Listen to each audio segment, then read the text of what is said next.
Hello and welcome to Spotlight on Sparks. I'm your host, Adam Mayberry. You already know how difficult this economy is and how it's impacting all of our lives. But the next half hour, we're going to show you how it's dramatically impacting the way the local government serves and protects you. During the last 3 years, we have dealt with unprecedented and serious fiscal challenges. There has been no population increase, little development, and unemployment is hovering around 13% or more. No growth, no jobs translates to no dough. At the annual State of the City address, in the bleakest budget year in memory, Mayor Martini called for change. Change to stabilize city revenues, change to public services, and change to citizen expectations. To better understand the city's budget, the coming service changes, and what it all means to Sparks families, meet a typical Sparks family. My family, in fact, the Mayberry family. Reagan, Aiden, Isabella, and my wife, Cammie. Just as families strive to stay afloat in fiscally tough times, so do government organizations. We have seen 33 consecutive months of declines from taxable sales, 23 months of double-digit declines through last November. Just reported last week, December sales tax numbers decreased 9.2%. Income is down, drastically down. It's a conversation echoed at kitchen tables all across America, including mine. We handled last year's pay cut. How much do we need to cut this year? Well, maybe 10%. Where can we cut more? As pens fly and slash, balancing budgets prove elusive for everyone. City Manager Sean Carey is tasked with wielding the red pen for Sparks. And so it's in that context that we have to make tough choices. We don't have the revenues we need to operate this city. The last 3 years have been very difficult on our organization, and we're down some 29% of our workforce, which means we've had to make the tough choices. Now there are only impossible choices. The fluff, the low-hanging fruit, call it what you will, is gone. We've already looked at that, and there's nothing left.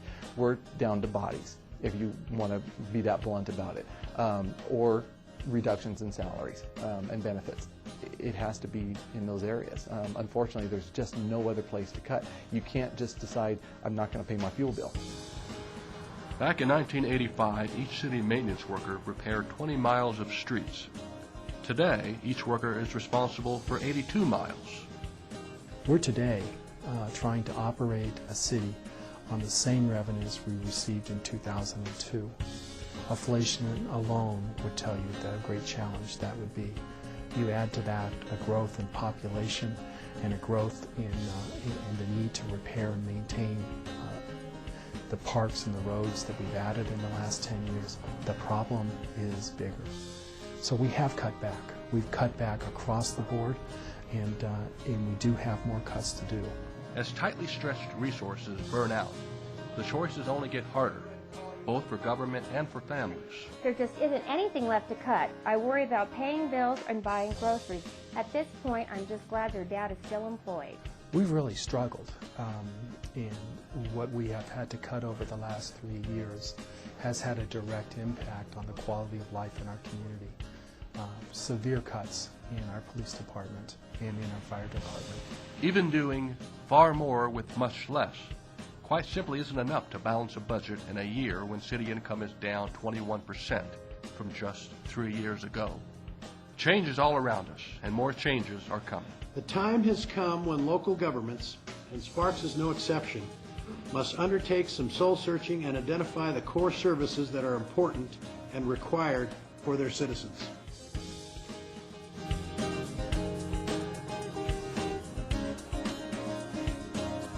Where should the council cut? These services are what the city does. They touch every citizen, every family. What would the vital services be for a family? Going back to the kitchen table, it's housing, food, heat, electricity, gasoline. These are all vital necessities. So how does your family, or the Sparks family, prioritize painful cuts? While you might not need a police officer every day in Sparks, all of us rely upon the transportation system, and so city services are absolutely essential in areas such as moving across the city. Think of all the city services you depend on. City work is visible in street improvement projects in downtown Victorian Square, home to the city's most popular events. After vital services come core services. These are the services people want, the places and events that have shaped Sparks' identity.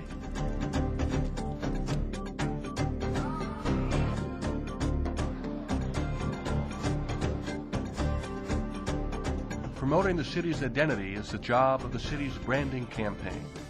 Those efforts fuel tourism and economic development. To date, no dollars from the general fund have been used to pay for this program. No savings there. That's not even general fund dollars. Another core service, parks, is in more demand than ever. We're seeing a lot of people staying closer to home. The facility usage is way up, and we find people enjoying our regional parks as opposed to traveling as much as maybe they used to. Golden Eagle Regional Park, the Sparks Marina, the Whitewater Park at Rock Park, to name a few. City maintenance has been cut back so severely that Parks now leans on corporate and citizen volunteers to take care of much of its 575 developed acres. Mom, can me, Layla, and Jackson go to the movies? Honey, I would love to be able to give you the money to go to the movies, but we just don't have it right now. People can't afford summer camps for their kids. In these times, they're depending on Parks and Rec for free and low-cost programs. Thankfully, the city department is less dependent on the general fund than most, getting almost half of its income from programming fees. We try to do our best to subsidize program fees through a scholarship fund that we have, and that makes it so that we don't have to turn anyone away. But our challenge is not to make a profit, but to deliver the best services we can. And there simply isn't a profit motive in government, other than the smiles of a child or the feelings of a family who have had a police officer respond and resolve something, which is the most important thing we do. When the budget doesn't balance, the average family will look at both increasing income or cutting spending. I know mine did. I could go back to work, honey, but even if I did, I don't think I could earn enough to pay for child care costs. There's got to be a way for us to earn more income. Too little income and too many fixed expenses, a dangerous dilemma for both families and local government agencies. Families can't raise incomes if there are no jobs. For a city, raising income or tax revenue is rarely an option. And in Nevada, those authorities come from the state legislature. So our revenues are highly controlled by the laws of the state of Nevada.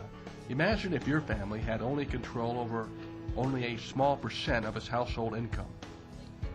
Unlike a family, and different from private enterprise, our city government has little control over its income and very few ways to increase revenues. In Sparks, there are three main sources of revenue: property taxes, business and permit fees, and seed taxes, all of which are falling dramatically. City Finance Director Jeff Kronk. It's been so dramatic and so steep of a drop, you can't forecast it. All the old models that were very consistent that you used to forecast your finances and what you're expecting to come in, throw them out the window. They're no good anymore. We're starting over from scratch. Since the mid-2000s, the city's income has fallen, while fixed expenses climb, further widening the gap between income and expenses, called a structural deficit. Since the city can't increase income, the only way to close the gap and resolve the deficit is by cutting services or staffing expenses. Even after past layoffs already reduced the city workforce by a whopping 1/3, staffing costs consume some 80% of the general fund. How is that possible?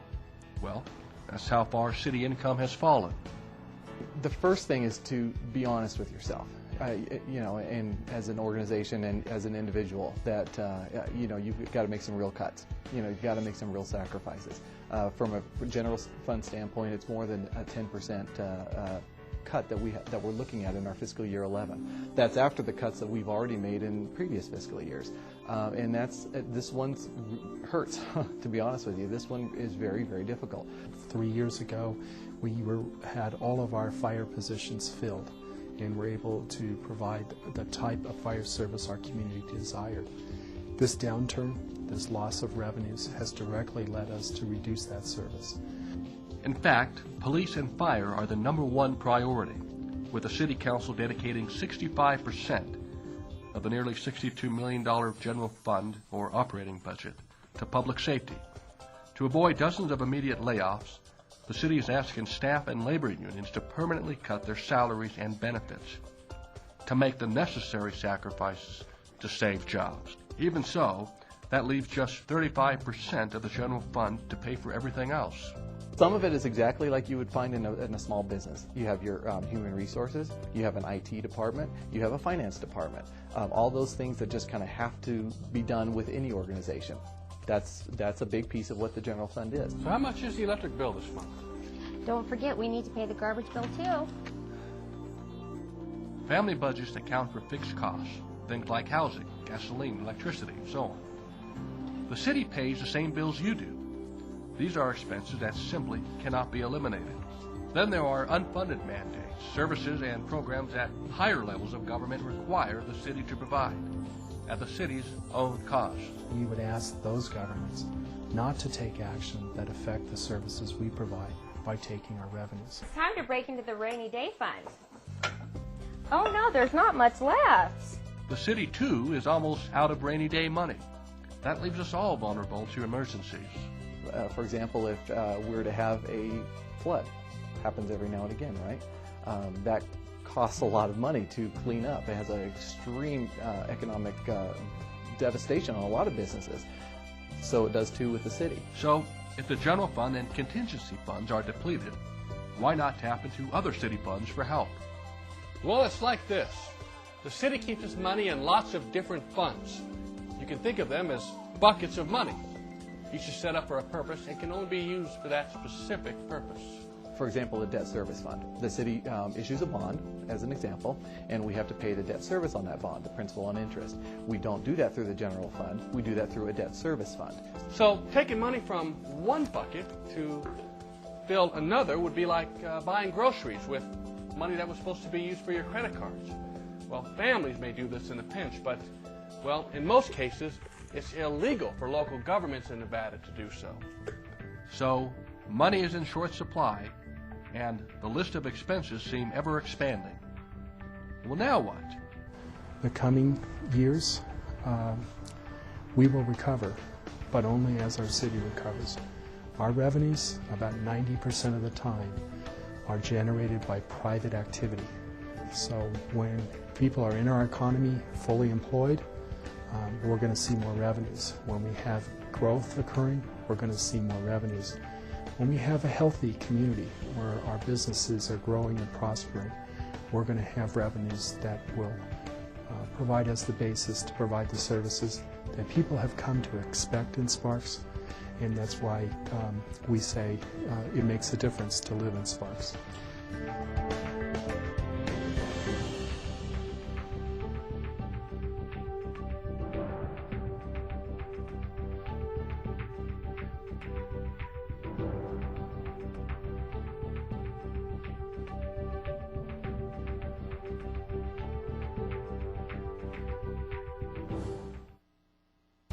A, B, and then what's the next letter? Y. A, B, C, C. C taxes are a critical component of the city's general fund or operating budget. Income. Income that's only generated when my family or your family spends money. To further understand the city's financial plight, let's take a look at the income stream supporting the general fund. It's a typical three-legged stool structure. So what exactly are C taxes and why do they matter? It used to be a third. It's dropping quickly, though. That's probably the most precipitous fall that we've seen, and it's directly tied to jobs. As we've seen it track almost exactly as unemployment has risen, and it's risen very rapidly, so has the sales fallen. With unprecedented unemployment in Nevada, people simply aren't spending like they used to. More than 80% of C taxes come from sales taxes. The other 20% are real property transfer taxes, cigarette taxes, and liquor taxes. And the government service tax, also known as the motor vehicle tax. People are hurting, they don't have a job, or they've had their wages cut, which is not included in the unemployment number. It's having devastating effects. Many companies, or associations, organizations like the City of Spark, many of our employees offered up concessions equal to about 4.25% of their salaries and benefits. That's real dollars. If you're trying to balance your budget at the dining room table, that's 4.25% that you don't have to deal with. You know, I think we should use a tax refund to help pay off the car. That'll help with the monthly cash flow. Looks like we're going to stay in the cars we have for at least a few more years. Staying in your car costs the city potential sales tax income. Not once, but many times over. Look at the taxes we pay to change cars. Now double that for the person who would have bought our old car and presumably sold one of their own. Now, think about how many people you know who are staying in their cars a little longer. So you can see how quickly tax revenues dry up in difficult times. GM going under, Ford struggling, Toyota struggling, that had disastrous impacts on the entire industry. We saw nationwide auto sales drop from a $17.5 million total sales down to $8 to $9 million of annualized, 8 to 9 million sales of units on an annualized basis. That's a huge impact. Had a huge impact on the local economy as well. And it's not just cars, it's lost sales tax on everything else everyone can afford to buy. Another leg on the financial stool is licensing and permitting. Mostly new businesses opening and new construction. Oh, but construction is down, way down. And businesses, well... More and more businesses are closing. That's really hurt our that revenue stream. If they close up shop, which we've seen a lot of here locally, that's just a lost revenue for the city. Property taxes are the third and very important leg of the city's income stool. Everyone who owns property pays a little less than $3.62 for every $100 of assessed valuation. The problem for cities is it's not really a straight 3%. There's a state property tax cap law. An abatement is a complex term that basically says that if they're going to compare your bill, not your valuation, but the actual bill that you get, your property tax bill, from year to year, and for the average resident, it can only go up no more than 3%. On the one hand, that protected property owners from skyrocketing tax bills when property values ballooned to a peak. But here's what happened when values dropped all over town. However, when they go down, you're not going to see the corresponding decrease on your property taxes that quickly, because you had this thing called abatement that they just kind of stick aside and say, well, this is valuation that you haven't paid taxes on. We're going to wait for the valuation to come down before you start paying taxes on it. That's why, in some cases, the value of a property falls, but the owner's tax bill still goes up. Eventually, the valuation evens out with the bills, but that can take several years. The peak in city property tax receipts, or income, was 2009. That means the lowest revenue is yet to come. In 2010, we're estimating, if I remember right, a 7.1% decline, followed by next year another 6.8% decline.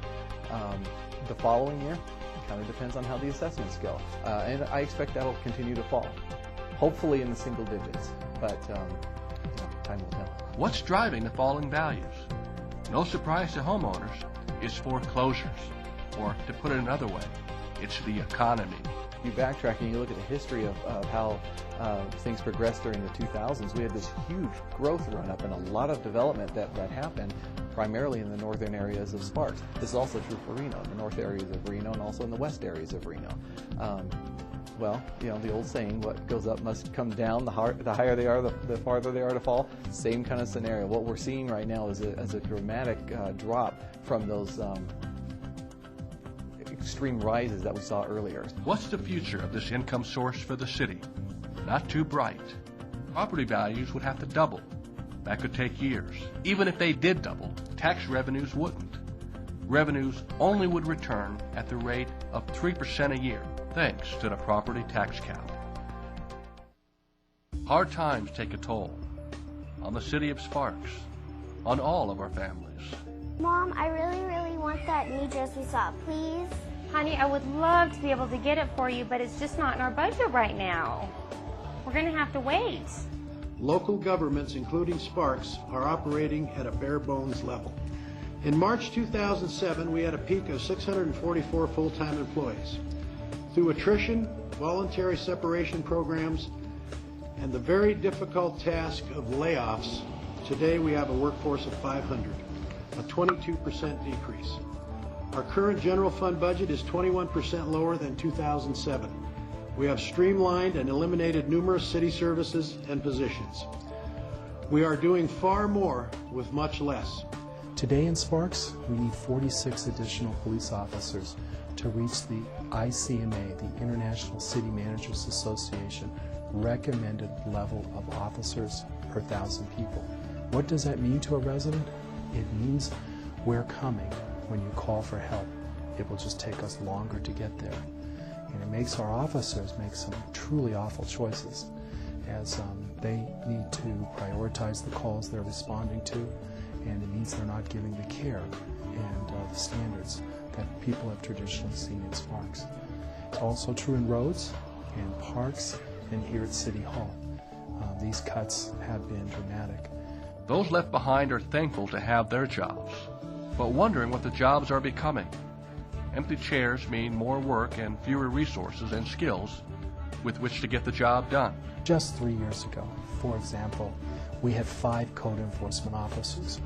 These are important positions in our planning department. What we do is take care of the general nuisances around the city for homeowners and commercial businesses also. Anytime that you can get the properties to look better and keep them painted, keep the weeds down, keep the trash and debris away, stuff like that, junk cars out of the properties, that's great. You know, because that allows people to see the neighborhoods are good and they're thriving. The quality of life for the citizens would be bad if there was no code enforcement. It's just down to me. I'm the one person that answers 3 direct phones that come into my office, plus my cell phone when I'm in the field. Steve Lemus is the city's facilities crew leader. His team is responsible for maintaining 186 traffic signals, lighting in some 60 parks, and more than 30 city office buildings. Those responsibilities include everything from electrical to plumbing to painting to anything that would take to keep that building in good working condition, as well as the heating and air conditioning. His team is down to fewer than 4 people. They can go out one day, be actually working on a construction site or working in the street doing asphalt work, and then move from there to doing actual construction where they're framing something or pulling electrical wire. The small team rushes to cross-train skills, trying to make them each a jack of all trades. Over in the Parks Department, Tracy Dominguez chases grants, trying to keep as many rec programs alive as she can fund. She, too, has taken on additional duties, helping out with events. A planning group now down to just 1 person. I think that the citizens need to keep in mind how very difficult it is for those of us that are left. We have more to do, less resources to do it with, and we are doing the best that we can. The service levels are going to drop. The response times are going to be reduced, and I would like the citizens to be aware of that and be patient with us. A call for patience that echoes from city departments right up to the city manager's office.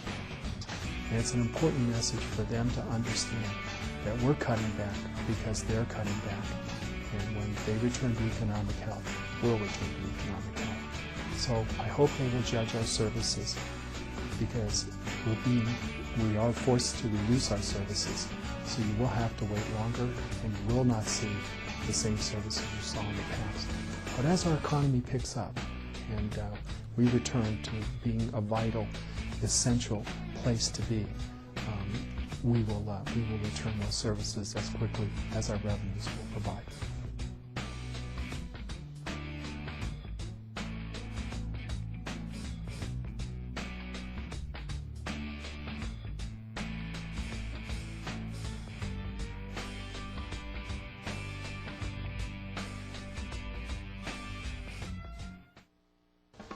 Today, I wanted to share the story of how the city government feels the economy's deepening bite.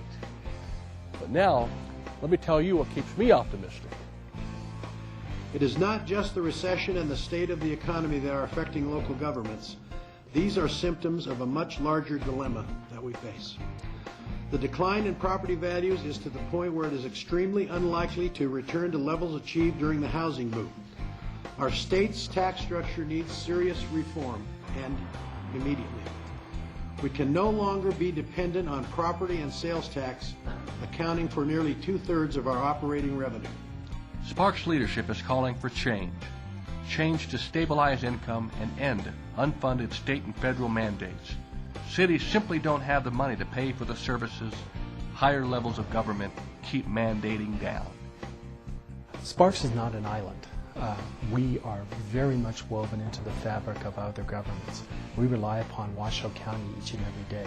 They provide our jail, they provide our social services, our district court system, our health department. They're very essential to the quality of life here in Sparks. And so is the state of Nevada, as they provide services to the whole state from which we rely upon. But it's in that fabric that we would ask those governments not to take action that affect the services we provide by taking our revenues. The philosophy behind this strategy is that the more local a level of government, the closer and more accountable it is to the people. For that relationship to flourish, city leadership needs more autonomy from other governments. We can solve our problems. We have done that here in Sparks by making the tough choices of laying off employees, reducing services in a way that has meant that we have balanced our budget. We challenge the other governments to live within their means because the fabric that we have woven together is only as strong as our weakest thread. Sparks is responding politically, but also internally. We have to relearn how we think and how we offer our services at a much, much lower revenue level, and that revenue level is going to be that way for a while. Every department is rethinking its business model. Employees from City Hall to city streets are learning new skills. City leadership is fanning the bellows of the economy, attempting to ignite growth. More so than ever, we face the need to grow, and fortunately we have the land, the infrastructure, and the workforce to make that a reality. A new branding campaign that will tout just that. So if you're in Sparks today and you're owning a business or you're choosing to live here, choose to make an investment in your future. Make Sparks the community it can be. We need more people to volunteer today to help in areas such as code enforcement. Sign up to volunteer at our police department and assist us to take the burden off of those officers. The city seeks out nonprofit and corporate partnerships, looking to leverage every asset. For example, the $128,000 Nevada Energy Rebate recently funded installing solar panels at the Larry D. Johnson Community Center. The savings from the center's electric bill will go back into the general fund. Changes like these are reasons for optimism. I stay optimistic because this is a great community and we have a great quality of life. Nevada and Sparks are not alone in these fiscal challenges. And what separates Sparks from the pack, or what separates us from the other communities where people can choose to raise a family or open a business, is this is a great place to be. We've invested for many, many years to build a set of desirable parameters that make Sparks the best place to be on the West Coast. And I know that people love Sparks, and this is a time for us to all come together and work through these difficult times, because the future is what we make of it. Thank you for watching this very important installment of Spotlight on Sparks. I'm Adam Mayberry. And to learn more, log on to www.cityofsparks.us. Now we leave you with sights and sounds of the 2010 Arts and Blooms Festival at the Sparks Marina.